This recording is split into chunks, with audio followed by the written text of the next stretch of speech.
Toutes les louanges reviennent à Allah, le Seigneur des mondes, et que les éloges et le salut d'Allah soient sur notre maître et prophète Mohammed, ainsi que sur sa famille et l'ensemble de ses compagnons.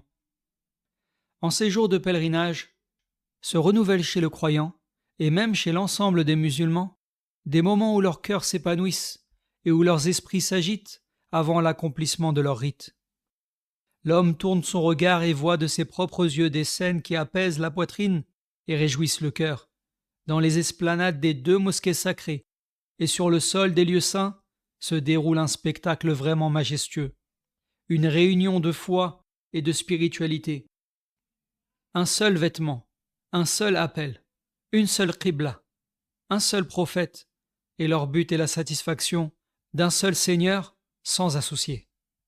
Il n'est donc pas étonnant qu'Allah ait voulu que cette nation soit grande. Le messager d'Allah, éloge et salut d'Allah sur lui, a dit: Vous parachevez 70 nations.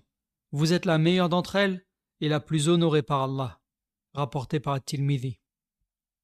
La règle d'Allah et sa sagesse dans ses adorations périodiques est que s'y manifeste le rassemblement de la nation. Dépouillé des slogans, des appels et du fanatisme, sous l'ombre d'une sécurité renforcée, d'une mobilisation massive des efforts, d'une grande générosité de la part des dirigeants et des autorités de ce pays, le royaume d'Arabie Saoudite, au service des pèlerins et des visiteurs de la maison d'Allah.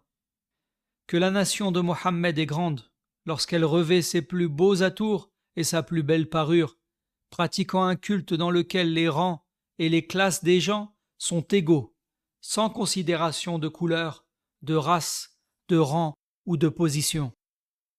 C'est ici que prévaut l'intérieur de la personne sur son apparence et que prévaut la sincérité dans les paroles et les actes sur les prétentions. Ces significations sont illustrées dans le sermon d'adieu du prophète, éloge et salut d'Allah sur lui, lorsqu'il dit: Ô gens, votre Seigneur est certes unique, il n'y a pas de supériorité d'un arabe sur un non-arabe, ni d'un non-arabe sur un arabe, ni d'un blanc sur un noir, ni d'un noir sur un blanc, sauf par la piété.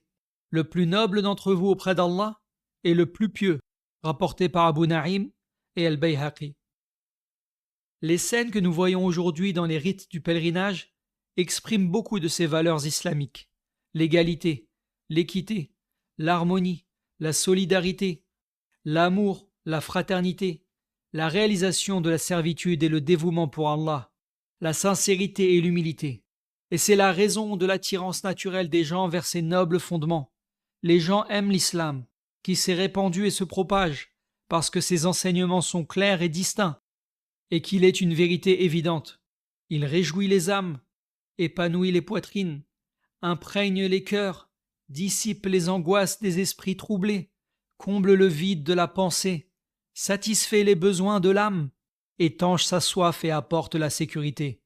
Allah exalté soit-il a dit, selon la traduction des sens du verset: Telle est la nature sur laquelle Allah a créé les gens. Il n'y a pas de changement dans la création d'Allah. Voici la vraie religion. Ces foules immenses et ces milliers de personnes ne sont pas venues au pèlerinage par la force ou la contrainte, mais leurs cœurs ont devancé leur corps vers les esplanades des 2 saintes mosquées par amour, désir et envie. Elles ont subi les épreuves en quête de la satisfaction du tout miséricordieux.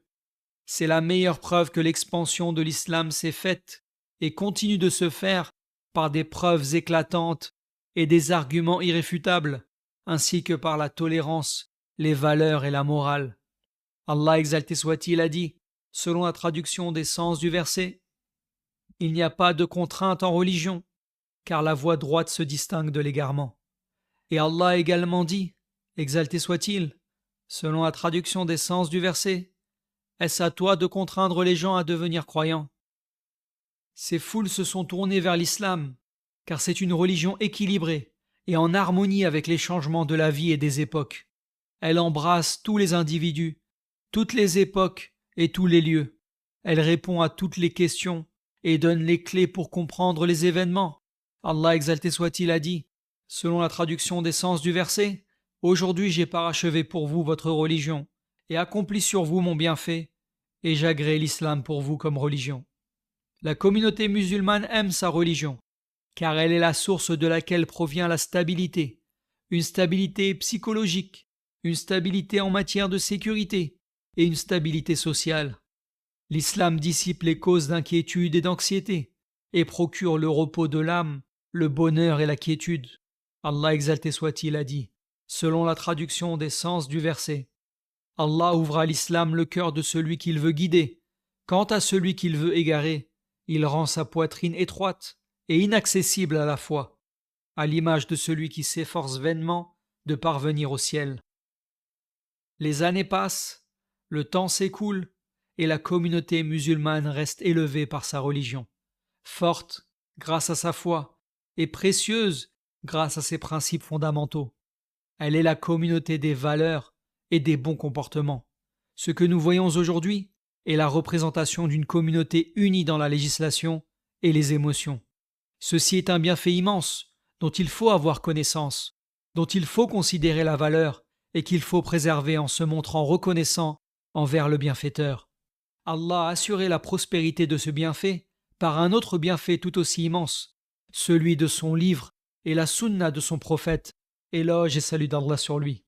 Ces deux éléments sont une citadelle imprenable et un refuge inviolable, et c'est en fonction de l'attachement de la communauté à ceux-ci que son harmonie perdurera, que son rang se consolidera et que son édifice se renforcera.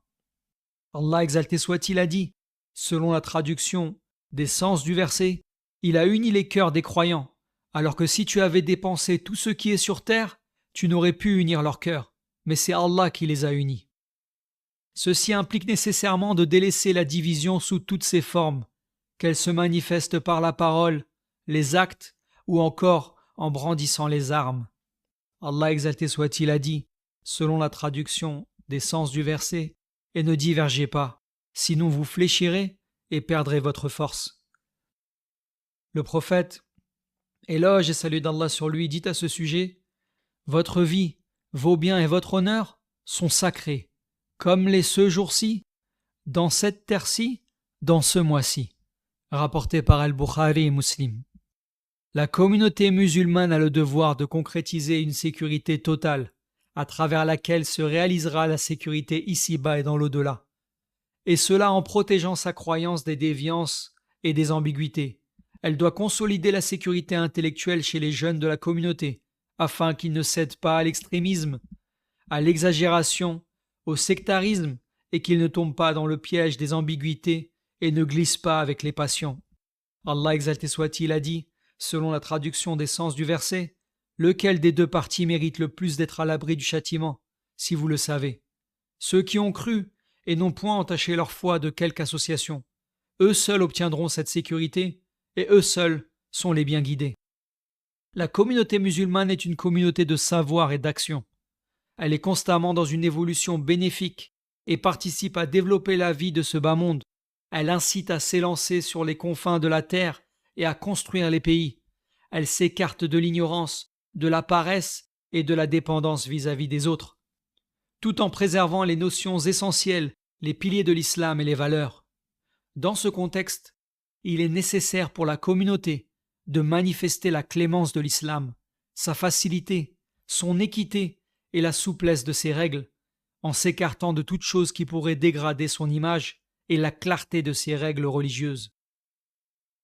Il apparaît à quiconque médite le Coran et la Sunna, à travers les versets portant sur les rites du pèlerinage et autres, le socle solide de cette religion, visant à apporter de la facilité et non de la difficulté, et à proclamer la bonne nouvelle et non à faire fuir les gens. Allah exalté soit-il a dit, selon la traduction des sens du verset, Allah veut pour vous la facilité et non la difficulté. Et il a également dit, c'est lui qui vous a élus sans vous imposer la moindre gêne dans la religion. Le messager d'Allah, éloge et salut d'Allah sur lui, disait d'ailleurs, lorsqu'il envoyait ses émissaires et prêcheurs, facilitez et ne causez pas de difficultés. Faites la bonne annonce et ne faites pas fuir les gens. Rapporté par Al-Bukhari et Muslim. Le musulman est fier de cette communauté, car elle est la plus honorable des communautés. Allah exalté soit-il a dit, selon la traduction des sens du verset, vous êtes la meilleure communauté suscitée pour les hommes. C'est une communauté du juste milieu, dans laquelle l'exagération et le laisser-aller n'ont pas leur place. Allah exalté soit-il a dit à cet égard, selon la traduction des sens du verset, « Ainsi, nous avons fait de vous une communauté de justes. » Cette communauté est préservée, de sorte qu'elle ne peut être totalement anéantie ou déracinée. Elle ne peut être anéantie ni par la famine, ni par un déluge, et elle restera jusqu'à la fin des temps. Ne voyez-vous pas les rangs que nous formons durant la prière? C'est une particularité de cette communauté. En effet, la formation des rangs est la même que celle des anges, et le grand honneur adviendra le jour de la résurrection, lorsque les membres de cette communauté viendront illuminés par les traces laissées par les ablutions. C'est grâce à cette caractéristique que le prophète, éloge et salut d'Allah sur lui, reconnaîtra les membres de cette communauté. Puis la position de cette dernière sera élevée, car elle sera la première à traverser le pont dressé au-dessus de l'enfer et la première à entrer au paradis. Il est rapporté authentiquement que le messager d'Allah, éloge et salut d'Allah sur lui, a dit « Allah expie par le jeûne du jour de Arafat les péchés de l'année précédente et ceux de l'année à venir » rapporté par Muslim. En outre, il est recommandé de prononcer le takbir de manière inconditionnelle durant les 10 premiers jours de Dhul Hijjah et durant les jours de Tashriq. Quant au takbir que l'on prononce de manière conditionnelle, celui-ci débute à partir de la prière du Fajr du jour de Arafat et s'étend jusqu'au coucher du soleil du dernier jour de Tashriq. Ainsi, après avoir prononcé le salut final dans sa prière obligatoire, le serviteur dit « Ô Allah, tu es la paix, et de toi provient la paix. Béni sois-tu, ô digne de glorification et de vénération. » Puis il commence à prononcer le takbir, et ceci ne concerne pas le pèlerin.